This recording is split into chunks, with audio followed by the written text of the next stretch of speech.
tarde. Conseguem-me ouvir bem? Bom. Antes de mais, as minhas desculpas pela voz, que é absolutamente inaceitável para qualquer evento público, mas não se deveu a uma escolha pessoal, portanto não me sinto pessoalmente responsável por ela, embora sinta a necessidade de pedir desculpa uma vez mais. Falar do Islão, à semelhança da experiência de Elisa, ao falar da história das mulheres, também é para mim uma experiência pessoal, porque eu não me concebo, na minha história pessoal, na minha trajetória pessoal, sem estar ligado de alguma forma aos temas da história do Islão e ao Islão globalmente considerado. O 11 de setembro acontece 2 meses antes de eu completar 10 anos de idade.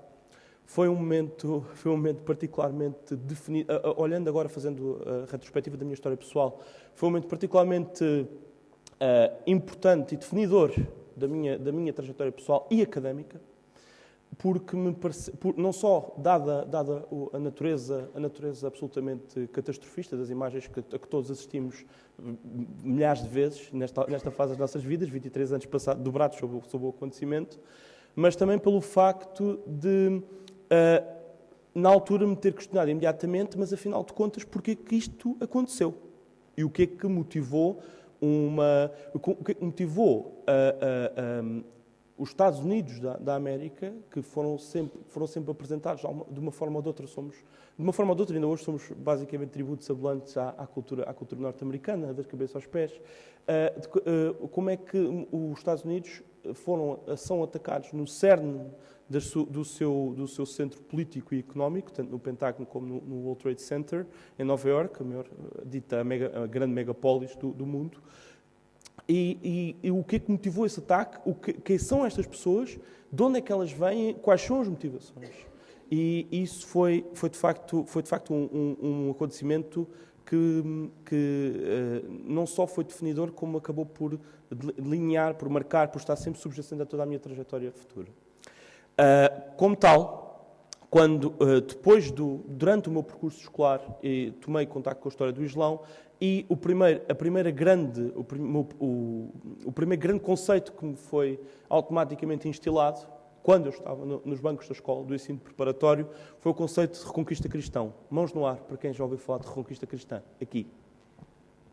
Eu não consigo ver muito bem, mas estou a ver que estamos na maioria. A reconquista cristã foi o primeiro grande acontecimento que me venderam como sendo... Eu agora antecipei um bocadinho, disse venderam, mas inicialmente disse instilaram, mas foi o primeiro grande conceito que me instilaram quando eu estava no ciclo da escola preparatória. Mais tarde, ensinaram-me que a história da expansão portuguesa, muito obrigado.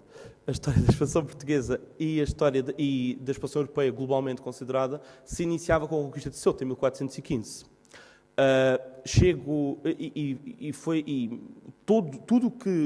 Portanto, todos os sucedâneos da expansão portuguesa, a expansão da costa ocidental africana, a dobragem do Cabo da Boa Esperança, a descoberta do caminho marítimo para a Índia, todos os grandes acontecimentos que marcaram a história da expansão portuguesa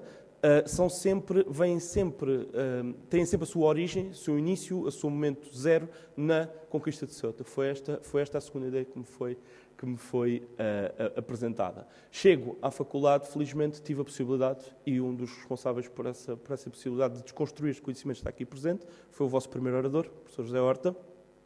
Tive a possibilidade de desconstruir e, de alguma maneira, de deslindar todas as armadilhas que estão subjacentes a estas duas expressões, a estas duas ideias. Primeiro, vou começar por vos falar na ideia de reconquista cristã. O que é que implica reconquista? Reconquista, o prefixo re, em português, naturalmente, implica a retoma de qualquer coisa, não é? Dá a ideia de que existia uma matriz, neste caso cristã, que é anterior à dominação islâmica em território peninsular, e que foi interrompida pela história islâmica até ser retomada pela própria matriz cristã, ou seja, por aquilo que teoricamente é o que está íncito ao próprio caráter desse território. Qual é o grande problema, qual é o grande problema é que, desta narrativa? É de que os 700 anos da presença islâmica da Península Ibérica são apenas um interregno. 700 anos de interregno. Imaginem, não é? Nós, em história, periodizamos por vezes a crise de 1383 e 85, que foram 2 anos, como interregno, aí consegue-se compreender porque foi um período entre reinos, portanto, em que não havia um reino próprio em que a disputa pelo trono estava ao rubro, mas 700 anos não podem ser um interregno. Ou estou enganado? Não poderão ser um interregno. Eu, há anos, conheci um historiador espanhol, o Alejandro García San Juan, que me disse uma coisa que também ele provavelmente não tem consciência de quando me marcou esta a frase que ele me disse, mas fala-se sempre em reconquista cristã, mas ninguém fala de invasão católica do Al-Ándalus, não é? O Al-Ándalus, dito isto, por lá está, toda a gente ouve falar em reconquista cristã, mesmo o público letrado médio muitas vezes não sabe o que é o Al-Ándalus e, portanto, para benefício de toda a gente, para estarmos todos em pé de igualdade, digo-vos, o Al-Ándalus é a designação que tradicionalmente se designa como a Península Ibérica sob dominação islâmica. Portanto, toda a gente fala de reconquista cristã, quase como se a emergência dos reinos cristãos, Portugal, Castela, Leão, Navarra, todos os reinos cristãos da Península Ibérica fossem,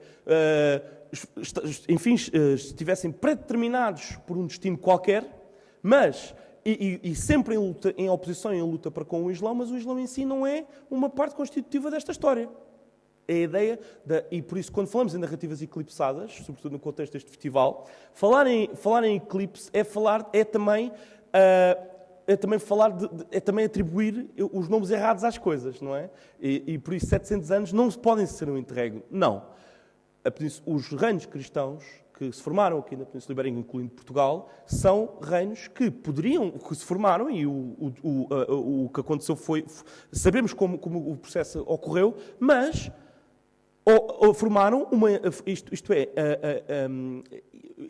imiscuíram-se numa entidade também heterogénea e complexa de dominação, de coloração islâmica. Portanto, quando se fala em reconquista, por isso é que ainda hoje, é verdade que em certos meios o termo de reconquista está bastante desacreditado, ainda bem que assim é.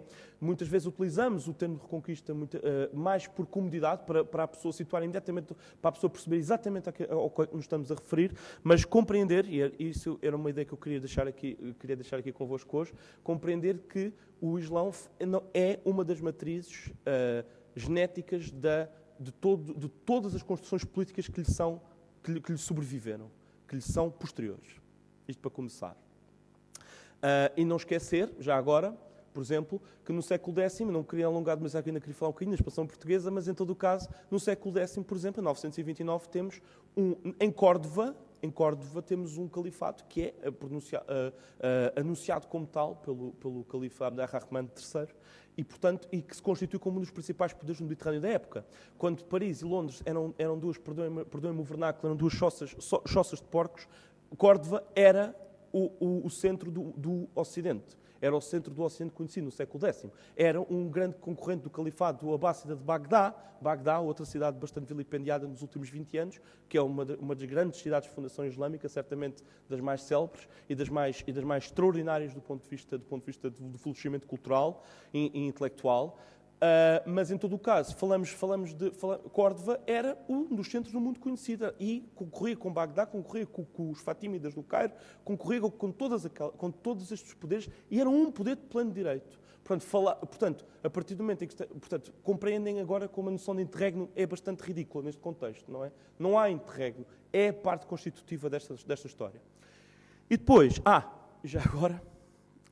acabo de me recordar, também para este período, convém dizer, no período da dita reconquista cristã, as fontes muçulmanas são extraordinariamente detalhadas, extraordinariamente completas e literariamente muito interessantes, em marcadíssimo contraste com os seus congéneres cristãos. Ok? Isso é outro ponto que por vezes nos esquece, que os próprios historiadores por vezes esquecem e que não deveriam esquecer-se. avançando cerca de 400, 450 anos, na cronologia chegamos a 1415 e, de facto, do ponto de vista das fontes, as coisas invertem-se. As fontes cristãs, em 1415, já são as fontes talvez mais detalhadas e mais interessantes, por oposição às fontes muçulmanas, que são, elas sim já estão em franco declínio, declínio que é, de resto, que se constitui em paralelo com o próprio declínio político do Islão no Mediterrâneo Ocidental. E depois, em 1415, os portugueses vão a Marrocos. O professor David Lopes perguntava em 1928, o professor David Lopes, o arabista, que é uma das exceções à anemia dos estudos árabes em Portugal antes de 1974, o professor David Lopes, e também da Faculdade de Letras, também convém salientar isso, do curso superior de Letras primeiro e da Faculdade de Letras depois, e o professor David Lopes diz qualquer coisa como: o que é que nós fomos fazer a Marrocos, diz ele. E pergunta assim muito singelamente: o que é que fomos fazer a Marrocos? E depois começamos a falar em Marrocos, qual é o grande problema quando se fala de Marrocos? E atenção, começa logo pela própria designação. Que Marrocos? Não há Marrocos em 1415. Não haverá Marrocos durante mais cerca de 2 séculos, 1 século e meio, digamos, para sermos conservadores. Não há Marrocos. Marrocos existe enquanto unidade unificada muito, muito depois. Sobretudo a partir de 1666, quando a atual dinastia, a dinastia que ainda hoje reina em Marrocos, a dinastia alauíta, se estabelece no poder. Em 1415 estamos a falar de várias cidades que estão difusamente controladas por um poder central, na também célebre cidade de Fez. Mais tarde, mais avançados, os portugueses começam a tomar contacto com outra cidade que hoje é um dos destinos turísticos mais populares em Portugal, chamada Marrakech, que fica a cerca de 500 km de Fez, mais a sul. Portanto, o ponto é quando se fala de Portugal e de Marrocos nos séculos XV e XVI, estamos automaticamente a associar Marrocos a considerar Marrocos automaticamente e mesmo inconscientemente como sendo uma unidade política unificada, coisa que não era. Depois, quando chegamos a Marrocos, quando falamos, por exemplo, braço chamado também para quem ouviu falar no desastre de Tanger, 1437, certamente muitos ouviram, claro. O desastre de Tanger, 1437, e já agora o desastre de Mamora, 1515. Pronto. Mas toda a gente, quando se fala em desastre, e este era o outro ponto que eu vos queria dizer, sobretudo acerca de Marrocos, de Portugal e Marrocos, dito Marrocos. Quando se fala do desastre de Tanger ou do desastre de Mamora, estamos sempre a falar de que perspectiva é que estamos a falar, afinal de contas. Foi um desastre do ponto de vista de quem? Dos portugueses, naturalmente, não é? É muito raro, eu pessoalmente ainda não conheço, mas é muito raro falar e que tal considerar isto uma vitória muçulmana sobre os portugueses, não é?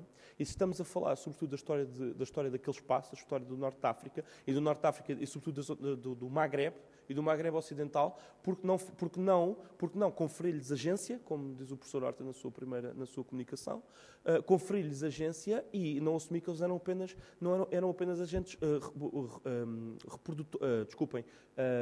intervenientes passivos do seu próprio passado, não é?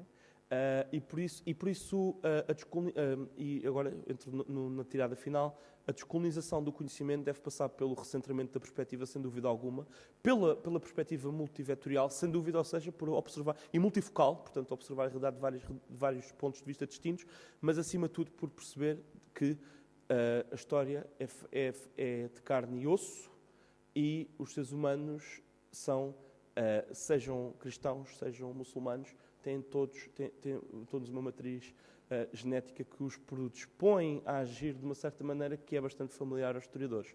Por isso, quando estudamos Islão, para terminar mesmo, quando estudamos Islão não estamos a falar num mundo exótico e desconhecido, estamos a falar de pessoas de carne e osso que são tão sujeitos de história como os próprios cristãos, que é a nossa visão tradicional. Muito obrigado.